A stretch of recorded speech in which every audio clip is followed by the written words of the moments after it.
여러분, 오늘 우리가 열어볼 사건 파일, 심장이 좀 쫄깃해지실 겁니다.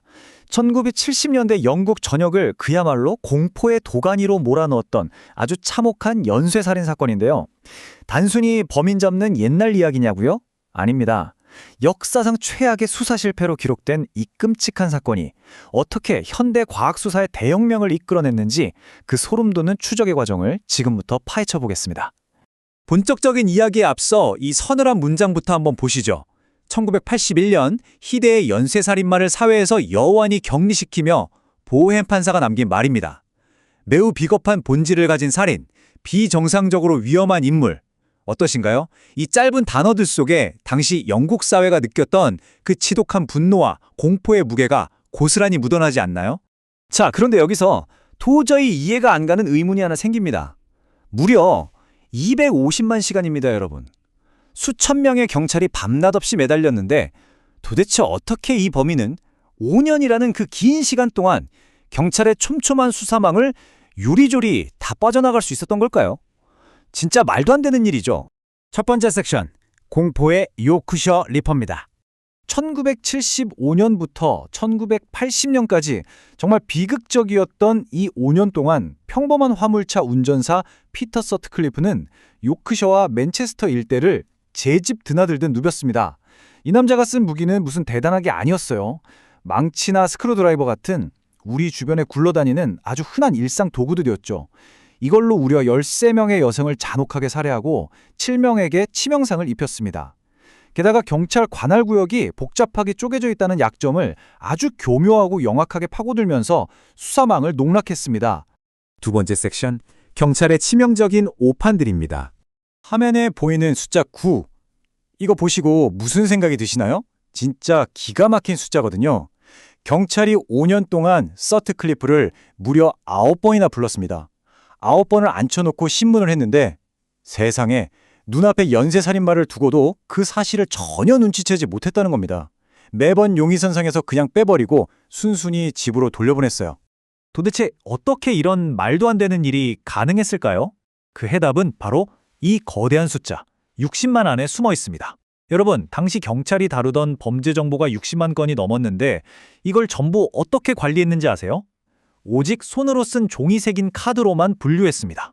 통제불능으로 쏟아지는 엄청난 종이 더미 속에서 낡은 아날로그 시스템이 스스로 무너져 내리며 경찰 당국 전체가 그 정보의 바다에 짓눌려 익사해버린 셈이죠.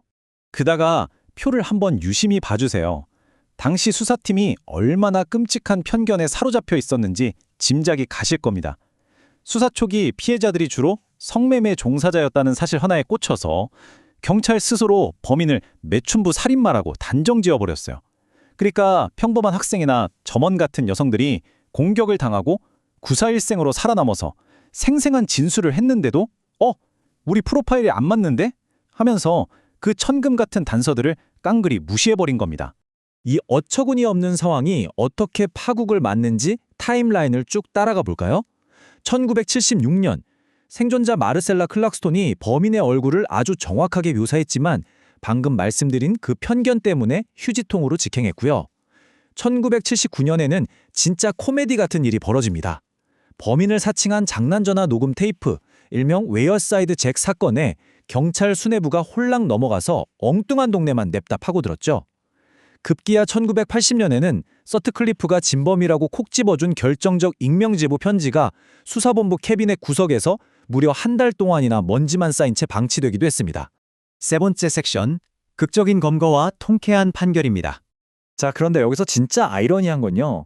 이 희대의 살인마에 수갑을 채운 게 수천 명의 엘리트 형사들이 짜놓은 치밀한 수사망이 아니었다는 겁니다.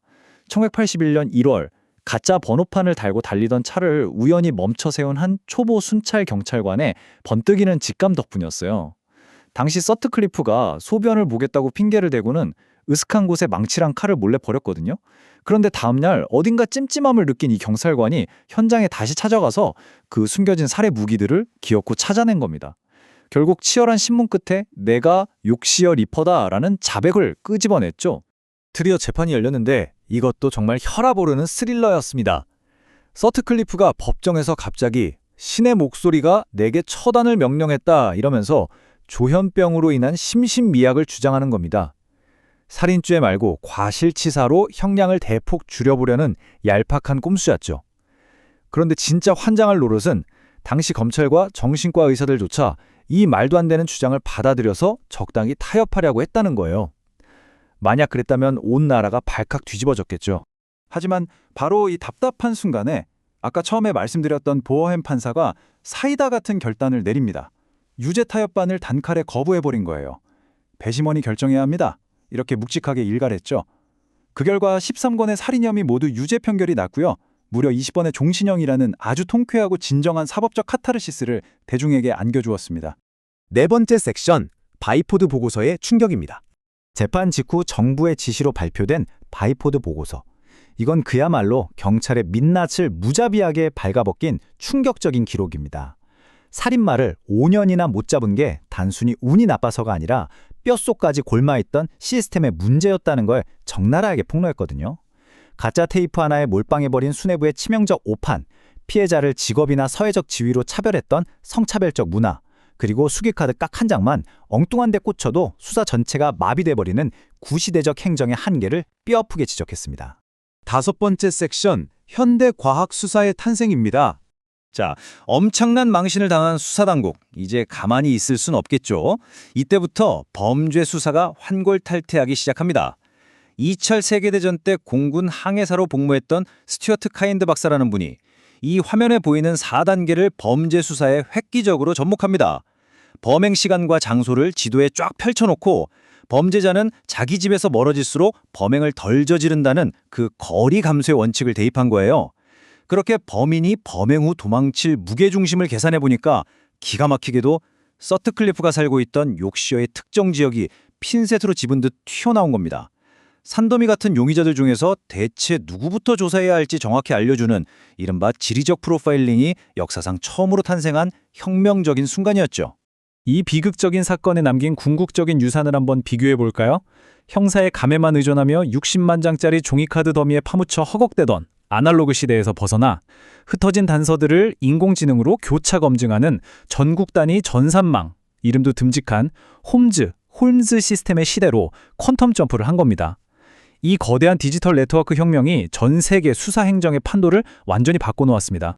여섯 번째 섹션, 비극이 남긴 위대한 유산입니다.